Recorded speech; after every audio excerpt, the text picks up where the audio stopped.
Je sais pas vous, mais il y a des trucs qui m'énervent dans les animés. Il fallait bien qu'un jour ça sorte. Donc si je suis vénère, c'est pas de ma faute. T'es pas vénère toi, Francis? Ouais, si, je suis vénère. Du coup, vous l'aurez compris. Attends, c'est moi qui rêve ou Francis il vient de parler? Ouais, bon, allez, générique.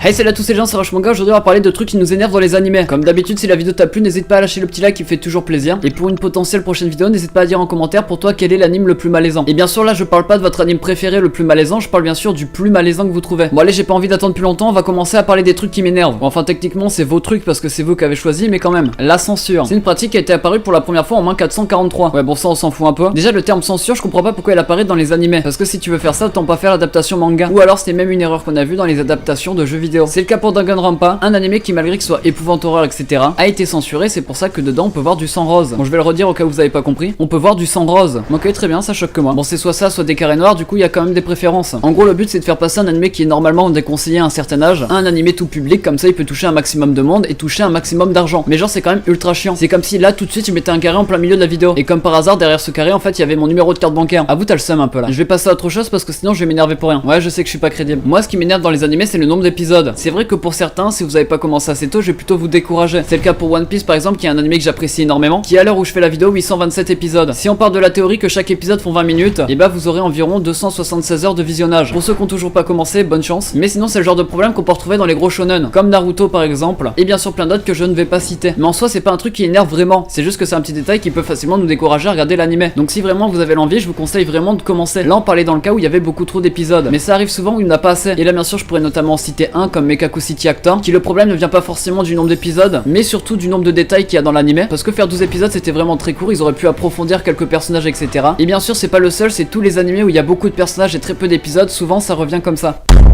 Aïe aïe aïe.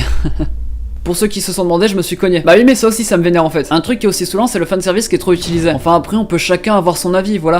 Ouais je disais quoi déjà moi? Ah oui le fanservice. Bien sûr il y a plusieurs sortes mais je vais parler du fanservice qui revient le plus souvent. Parce que généralement quand je regarde un animé je m'attends toujours à ce qu'il y ait au moins une scène sur la plage. Ou en tout cas forcément un truc qui s'y rapproche. Mais alors oui ce genre d'épisode plaît à la plus grande majorité des spectateurs. Sinon bah forcément ils mettraient pas. Et personnellement je comprends pas forcément le principe. Parce que généralement c'est des épisodes qui servent à rien. Et qui même si par un quelconque moyen il va toucher à l'intrigue comme sur Akashic Record, et bah il y aura toujours un moment dans l'épisode où ils vont accentuer ce fanservice. Et ça c'était plutôt pour les pervers. Parce que dans certains cas, les gros animés qui sortent toujours chaque semaine régulièrement, il y a du fanservice qui arrive. Je pourrais donner comme exemple quelques épisodes de Dragon Ball Super qui ont juste ce but en fait. Celui-là personnellement il me dérange pas vraiment, vu que des fois on va pas se le cacher, ça fait quand même du bien d'en avoir. Mais c'est vrai que si on pourrait avoir 100% l'œuvre du mangaka, bah ça serait genre 100 fois meilleur. Un truc qui est revenu aussi beaucoup de fois. J'ai cru comprendre qu'il y a beaucoup de personnes, ce qui leur faisait rager c'était le power-up sur le personnage principal. Bien sûr j'en vise aucun mais ça arrive beaucoup de fois. En gros le mec qui se fait marcher dessus limite défoncé, il perd environ 9 milliards de litres de sang. Bien sûr ça c'est vos chiffres, c'est 10 milliards 978 millions pour être plus précis, et par le pouvoir de l'amitié ou autre chose, il va réussir à battre son ennemi. C'est des power-up qui arrivent vraiment très souvent. Ça crée des fois des scènes plutôt stylées, plutôt badass, mais ce qui n'a pas vraiment de sens, c'est pourquoi lui il a un power-up et pas son adversaire. Oui, je sais que c'est pour faire avancer l'histoire, mais attends. Le plus souvent, c'est un élément déclencheur qui va faire que ce personnage va avoir un power-up, du genre un souvenir, un flashback, Francis, et je comprends que ce personnage peut trouver une force en plus en pensant à ça, mais l'adversaire lui, il a peut-être une famille, des enfants à nourrir, etc. Mais c'est extrêmement rare qu'il va avoir un power-up, et bien sûr je dis rare parce que ça arrive dans certains cas. De plus, juste mathématiquement, c'est impossible. Autant lui faire perdre le combat que le faire gagner alors qu'il avait déjà perdu d'avance. Attention, c'est pas une mauvaise chose. Bien sûr que c'est énervant, mais il y a un côté symbolique derrière. Et du coup, même si c'est que pour la démarche, je peux quand même les féliciter. Là, je vais parler d'un point qui me fait des fois vraiment rager. Non, en fait, je vais rectifier ce que je viens de dire. En fait, ça me fait tout le temps rager. Non, en vrai, j'ai envie de prendre mon clavier et claquer pas. Reste calme. Non, parce que le truc qui m'énerve le plus, c'est quand il y a pas de suite à un animé. Et ça, c'est surtout quand je regarde des animés que je surkiffe comme Bitoom, où le but recherché, c'était juste de puber en fait le manga. Le problème, c'est qu'il y en a beaucoup trop. Et du coup, forcément, j'ai pas le temps de les lire. C'est énervant, c'est frustrant, c'est tout ce que vous voulez. Parce que le plus souvent, je m'attache à certains personnages de certains animés, comme dans Deadman Wonderland par exemple. Et du coup de voir qu'il n'y a pas de suite animée c'est triste, parce que genre on va attendre mais on va attendre plutôt longtemps. La légende raconte que Dumbledore l'attendait quand il était petit. Si c'est pour vous dire, ça c'est dans le cas il compte jamais sortir de suite, parce qu'il y a aussi le cas je te fais attendre. Et ça arrive très souvent. Du genre SNK on a attendu la suite pendant très longtemps, pour au final on va pas se le cacher avoir très peu d'épisodes. Ou actuellement One Punch Man qu'ils ont annoncé la suite et du coup moi je suis en train d'attendre. Bref je vous ai parlé de 5 trucs qui vous énervent et qui moi aussi au passage. Et j'ai essayé de prendre les trucs qui étaient plus laqués et qui revenaient le plus souvent. Si la vidéo t'a plu n'hésite pas à lâcher un petit like, ça me ferait super plaisir. Cette vidéo est très courte, je suis désolé mais je suis en période de bac blanc, j'ai pas vraiment le temps. N'hésite pas à me dire en commentaire pour toi quel est l'anime le plus malaisant que t'aies vu. Ça va peut-être être le sujet d'une prochaine vidéo par exemple. C'était Rushmanga, on se retrouve mercredi prochain pour une toute nouvelle vidéo. Allez ciao, bye bye. Attendez, j'ai un petit truc à dire avant de partir. Non rien.